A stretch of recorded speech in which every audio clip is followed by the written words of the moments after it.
चकदाह गांव और तांत्रिक की आत्मा। नमस्कार दोस्तों, मेरा नाम है कृष्णा महतो और मैं स्वागत करता हूं आप सभी का मेरे यूट्यूब चैनल कृष्णा महतो में। एक गांव था जिस गांव में 5 से 6 घर हुआ करते थे। उस गांव का नाम था चकदाह। चकदाह गांव काफ़ी खुशियों वाला गांव था, जो हंसी खुशी वाला गांव था, जिसको एक तांत्रिक की नज़र लगी और उस गांव की हंसी खुशी वाली ज़िंदगी उस गांव के लोगों की तबाह हो गई। एक ऐसा गांव जहां था एक तांत्रिक के बेटे की आत्मा का साया। तो दोस्तों, समय है 5 मई 1980 का। एक बस अपने सुहाने सफ़र पर जा रही होती है, जिस बस में 20 पैसेंजर बैठे हुए होते हैं, जो एक एक कर अपनी अपनी डेस्टिनेशन पर उतर जाते हैं। बट 2 पैसेंजर ऐसे होते हैं जो अभी भी बैठे हुए हैं। बस ड्राइवर का घर आने वाला होता है और बस ड्राइवर उन 2 पैसेंजरों से बोलता है, अरे भाई, तुम्हें अपने घर नहीं जाना क्या? पूरी रात क्या बस में ही बिताओगे? ये सुन उन 2 पैसेंजर में से एक पैसेंजर बोलता है कि नहीं, हम अपने घर नहीं जाएंगे। क्या करोगे तुम? क्या कर लोगे तुम हमारा? तो उन दोनों पैसेंजरों का नाम होता है मकसूद खान और अली। मकसूद खान जो अली का पिता होता है। मकसूद खान बस ड्राइवर से बोलता है, नहीं, हम आपकी बस से नहीं उतरेंगे, हम पूरी रात रहेंगे आपकी बस में, जो करना है आप कर सकते हो। दरअसल मकसूद खान उस समय अपने नशे में धुत होता है।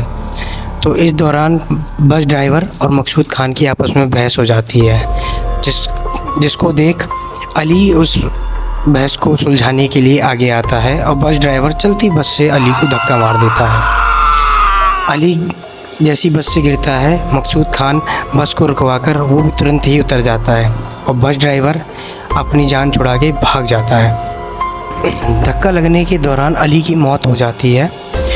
अली की मौत एक पेड़ से टकराने के दौरान होती है। वो पेड़ होता है पीपल का पेड़।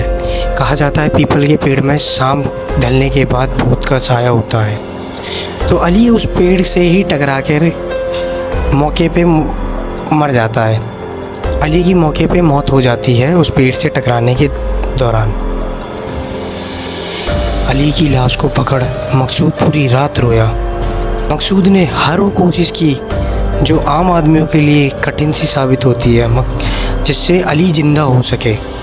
फिर भी मकसूद अपने काम में नाकाम रहा। इस दौरान मकसूद उस चकदाह गांव में जाता है और दर हर एक घर में जाके लोगों से मदद की गुहार करता है। लोगों से बोलता है कि मेरा बेटा मर गया है, मेरे बेटे को धक्का लग गया है, आप चलिए मेरे बेटे को एक बार देख लीजिए, आप मेरी मदद कीजिए। बट उस गांव से एक आदमी भी उस मकसूद पे विश्वास नहीं मानता है, क्योंकि उस गांव वालों का मानना होता है ये नया आदमी है, इस पर हम कैसे विश्वास कर सकते हैं। लोग मकसूद को धक्के मार मार के गाँव से निकाल देते हैं। ना चाहते हुए मकसूद ने अपने बेटे की लाश को दफनाया। अली के अलावा मकसूद का और कोई नहीं था। गांव वालों के मदद ना करने का गुस्सा मकसूद ने कुछ इस तरीके से लिया जो गांव वालों पे काफ़ी भारी पड़ी। गांव वालों की खुशियाँ, गांव वालों की समृद्धि, गांव वालों की हंसी खेलती हुई ज़िंदगी पे लग गई नज़र मकसूद की। मकसूद ने अपने बचपन में अपने नाना से कुछ तांत्रिक विद्याएं सीखी थी। मकसूद ने अपने नाना से सीखी हुई तांत्रिक विद्याओं का उपयोग अपने बेटे अली को जिंदा करने के लिए की। उसने हर वो कार्य किया, उसने हर वो प्रोटोकॉल फॉलो किए जिससे उसका बेटा जिंदा हो सके। अली को जिंदा करने के लिए मकसूद को गांव के 7 लोगों की बलि देनी थी और एक आदमी को कच्चा खाना था, जो उसने अपने नाना से तांत्रिक विद्याएं सीखी थी। उस तांत्रिक विद्याओं में कुछ इस प्रकार का पड़ाव आया सामने। इसी बहाने मकसूद ने अपने गुस्सा का बदला भी लिया उस चकदाह गांव से, जिस चकदाह गांव वाले लोगों ने मकसूद का साथ नहीं दिया था। मकसूद इस गांव में दूध वाला बनकर जाता। दिन में वो गांव में जाके घर घर जाके दूध बेचा करता और लोगों के बारे में जानता, किस घर में कितने बच्चे हैं, और रात में अपनी तांत्रिक विद्याओं को बढ़ाता। वो शक्तियाँ प्राप्त करता नई नई शक्तियों पे काम करता। कभी वो जानवरों को मारता वहाँ के, कभी वो कीड़े मकोड़ों को मारता खाता, जिससे वो तांत्रिक विद्याओं में और मास्टर बन सके और वो ब्रिलियंट माइंड हो जाए, जिससे वो अपनी तांत्रिक विद्याओं को बढ़ा सके। इसी दौरान मकसूद गांव के बच्चों को कुछ जादू दिखाया करता। वो दिखाया करता कभी कभी किस प्रकार वो एक कबूतर से बकरी बना देता। मकसूद बच्चों को अपना जादू दिखाकर बहलाता फुसलाता और हर बच्चों को उस पीपल के पेड़ के पास बुलाता जो गांव के किनारे बसा था, और जिस पीपल के पेड़ से टकराकर अली की मौत हुई थी।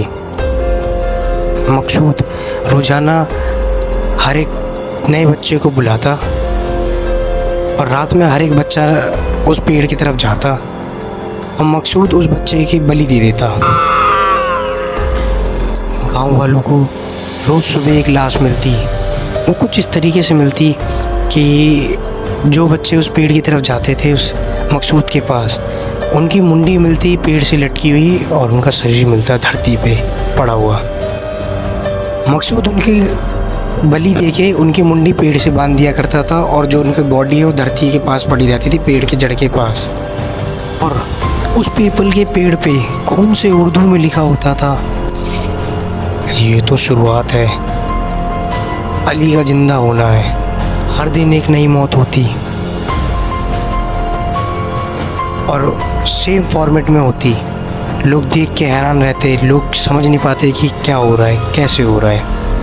बट इस मौत में एक इंटरेस्टिंग बात ये होती थी कि हर बच्चे की डेड बॉडी में उनके हाथ के जो पंजे होते हैं वो गायब होते थे, दोनों हाथ के।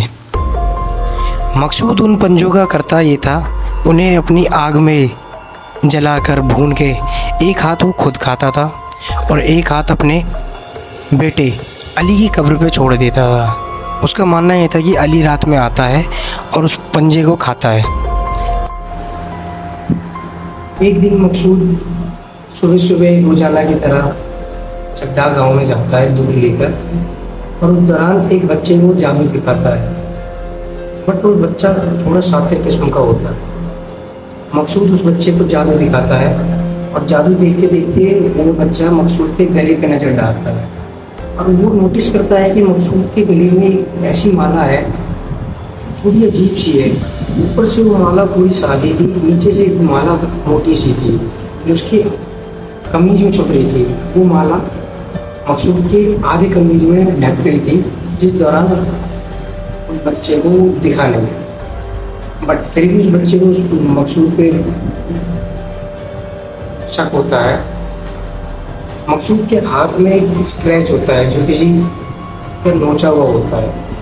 उस बच्चे की उस स्क्रैच पे नज़र जाती है और वो बच्चा वहीं से शक करता है। वो बच्चा मकसूद से ये डिमांड करता है कि आप मेरे को ये माला दिखाओ, माला है कैसी।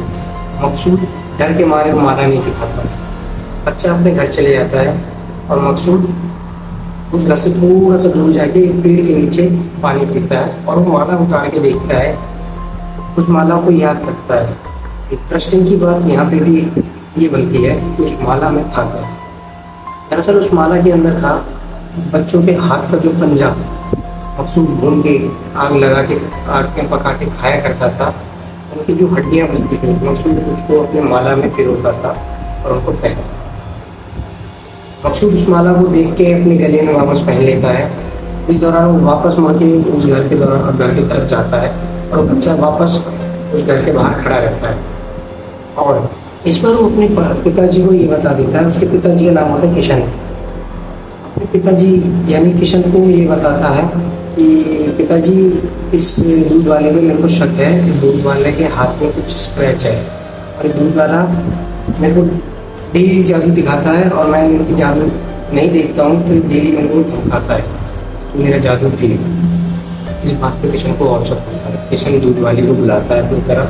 दूध वाला किशन की तरफ जाता तो सही है, बट दूध वाला किशन को देखने के बाद थोड़ा सा घबरा जाता है क्योंकि उस बच्चे को थोड़ी देर पहले मकसूद एक झांसा दे के जाता है तो मैं थोड़ी देर बाद आ रहा हूँ तुम्हारे लिए ऐसी माला लेके। अब किशन मकसूद से ये कहे कि अरे वो दूध वाले, तेरे गले में ऐसी माला क्या है जिसे देख मेरा बच्चा मोहित हो गया है। ये माला निकाल के मेरे को नहीं दिखा। बट मकसूद तो डरा हुआ था, दबे पाँव पीछे हट रहा था। किशन उस और आगे बढ़े और उससे वही पूछे कि माला मेरे को दिखा, ये मेरा बच्चा मांग रहा है। मकसूद अपने दूध का टैंक वहीं छोड़ के बड़ी तेजी से भागता है।